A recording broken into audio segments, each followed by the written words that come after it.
Olá pessoal, tudo bem? Me chamo Carlos Pisolotto e sou pesquisador em fitopatologia na CCGL. Hoje estou aqui para abordar um assunto muito interessante, que é a associação de químicos e biológicos no controle de doenças na cultura da soja.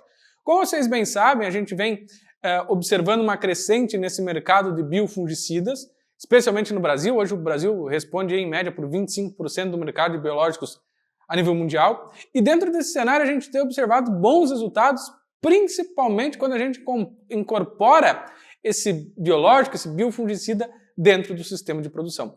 O meu foco hoje aqui vai estar mais destinado ao manejo de doenças na cultura da soja, tá? Mas trazendo aqui algumas percepções nossas que têm mostrado, serem muito significativas quando a gente combina essas ferramentas, desde o controle inicial de doenças, partindo do tratamento de semente, até as aplicações em parte aérea.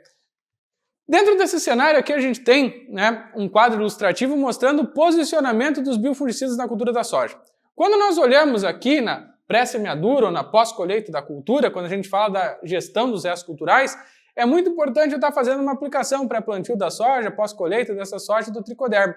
O tricoderma é um excelente agente de biocontrole que vai auxiliar principalmente reduzindo o inóculo daqueles fungos necrotróficos que estão lá na palhada. Ou seja, se eu quero diminuir os problemas que eu tenho com, vamos colocar, macrofomina, por exemplo, na cultura da soja, eu vou ter que começar a fazer esse tricoderma no inverno, esse tricoderma no verão. Só o tricoderma adianta? Muito pelo contrário.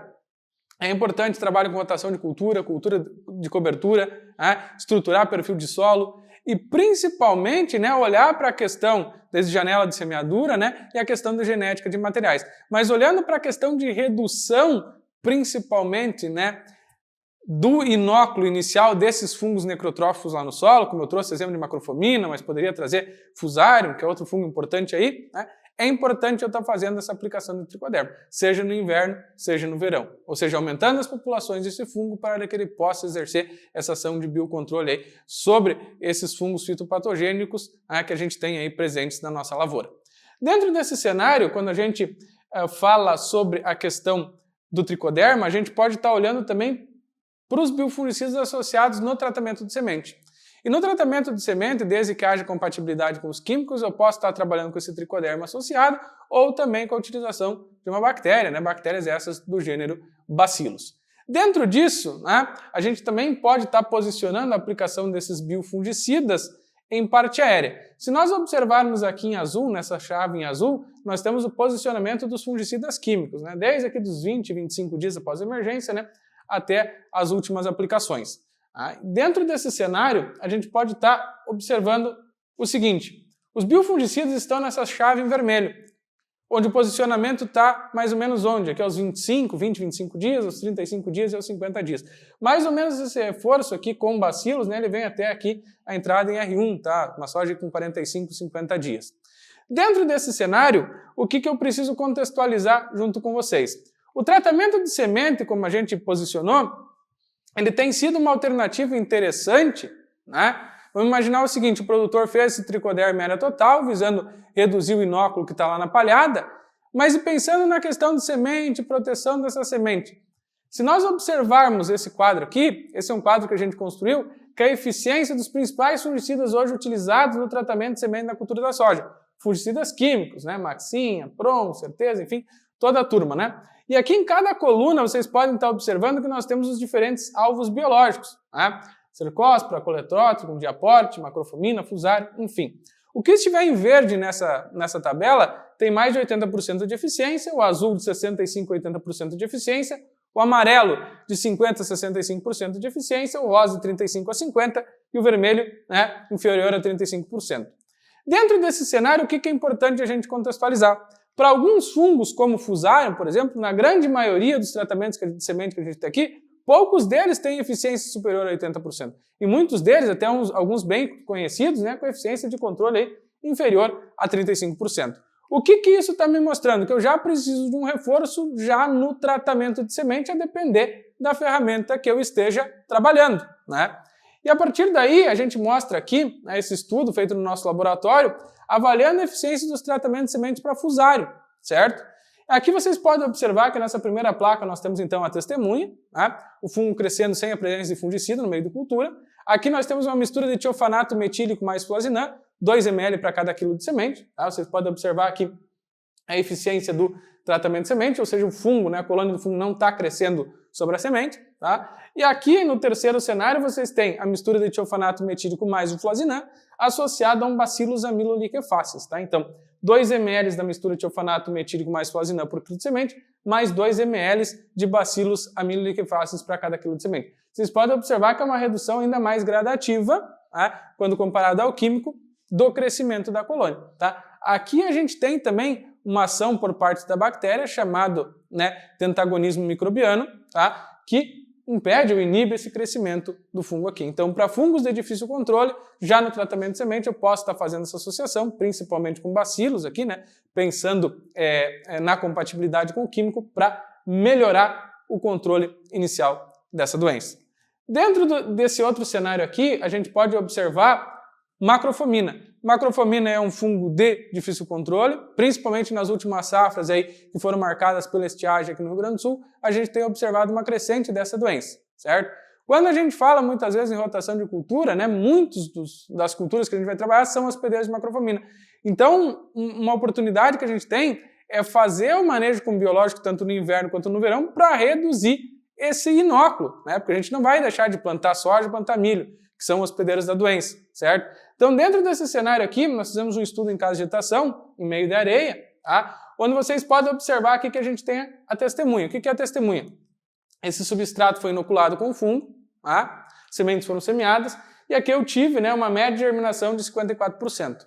Quando a gente vem para o cenário do meio aqui, eu tive um padrão químico, né, que é o tiofanato metílico mais o fluazinã, 2 ml para cada quilo de semente. Vocês vejam que essa bandeja está mais povoada, né? Eu tive um percentual de germinação maior, em média 75%.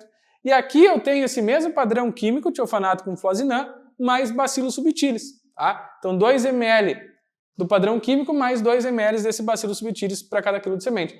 E aí vocês podem observar que tanto a população de plantas, quando comparado aos outros dois cenários, é maior e principalmente o vigor de plantas também. Né? E aí a gente teve uma germinação média aqui de 85%. Então, vocês podem observar que até mesmo essa associação de bacilos aqui com o químico também melhorou bastante o controle de macrofomina, tá? Que é um dos gargalos que a gente mostrou também dentro do tratamento de semente com fungicidas químicos na tabela anterior. Falando agora do posicionamento em parte aérea, o que a gente precisa ter atenção? Nós posicionamos então o tricoderma lá no pré-plantio, fizemos o tratamento de semente, né? Sempre que possível está combinando aí, né, o químico com o biológico. E aqui em parte aérea, o que a gente está trazendo? Está trazendo o posicionamento onde a gente vê a melhor resposta, onde estão essas setinhas em verde. Então V3, V4, V6, V7 e R1, que é o que eu falei lá no início, né? Primeira aplicação ali aos seus 20, 25 dias, depois mais ou menos que aos 35 dias e aos 50 dias. O que a gente precisa chamar atenção dentro desse cenário aqui? Que é a questão de eficiência de controle. Se a gente pegar a cercóspora, que é uma doença de difícil controle, e pegar essa circular técnica da Embrapa, a circular técnica 183, vocês vão observar o seguinte, que nesse estudo aqui, que é conduzido em diversos locais do Brasil, o controle médio de cercóspora com fungicidas químicos durante o ciclo da cultura não passou de 30%, ou melhor, não chegou em 30%. Então, dentro desse cenário é muito importante a gente estar fazendo também esse aporte dos biológicos, principalmente para melhorar estratégias de controle. Né? E aqui, pessoal, a gente tem um estudo para mostrar para vocês, tá? Do seguinte, que a gente tem 6 situações, onde nós temos aqui no primeiro momento a primeira aplicação de fungicida nesse manejo lá em R1, com 50 dias após a emergência, tá? Pintroma carboxamida com fungicida multissítio, depois se seguiu o programa de aplicações. Certo? Tivemos aqui produtividade média de 48,6 sacos por hectare, ou seja, não tive controle de doença, perdi para ferrugem, perdi para cercóspora, tá? Porque eu entrei atrasado, tá? Com 50 dias após a emergência, primeira aplicação. Essa safra aqui foi a safra 23-24, alta pressão de doença, El Niño no Rio Grande do Sul.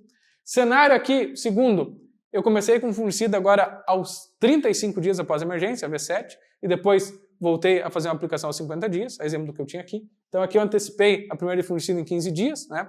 Comecei aos 35 dias, tá? E aqui eu tinha começado com 50. Vejo que já melhorou o cenário de controle, produtividade final 52,8.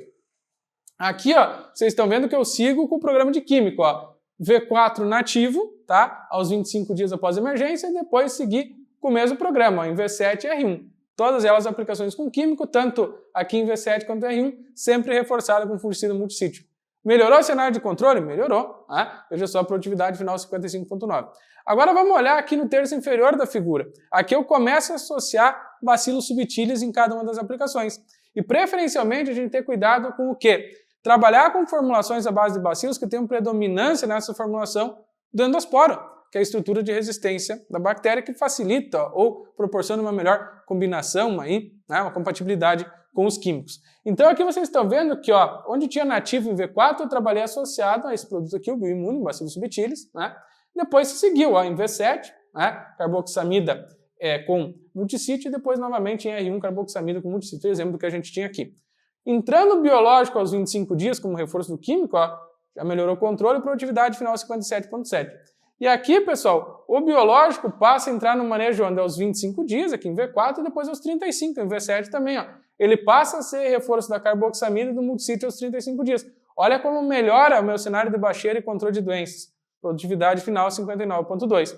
E aqui, pessoal, no último cenário, a gente tem o quê? O biológico entrando aos 25, aos 35 e aos 50 dias como reforço. Então você veja que muda totalmente o padrão, você tem uma eficiência de controle maior e principalmente uma maior preservação do bacheiro. Então o biofungicida, além de ele melhorar esse controle inicial de doença, ele pode também ter alguns efeitos na planta, que são os efeitos indiretos, principalmente quando a gente fala promoção de auxina, citocinina, que são antagônicos ao etileno. Ou seja, se eu retardar o aparecimento do etileno na planta, eu tenho aí folha verde por mais tempo, né? Já que o etileno é o hormônio da senescência. Então aqui um pouco dos trabalhos que a gente vem fazendo aí com biofungicidas, principalmente para melhorar controle associado com os químicos e também trazer maiores tetos produtivos aos nossos produtores.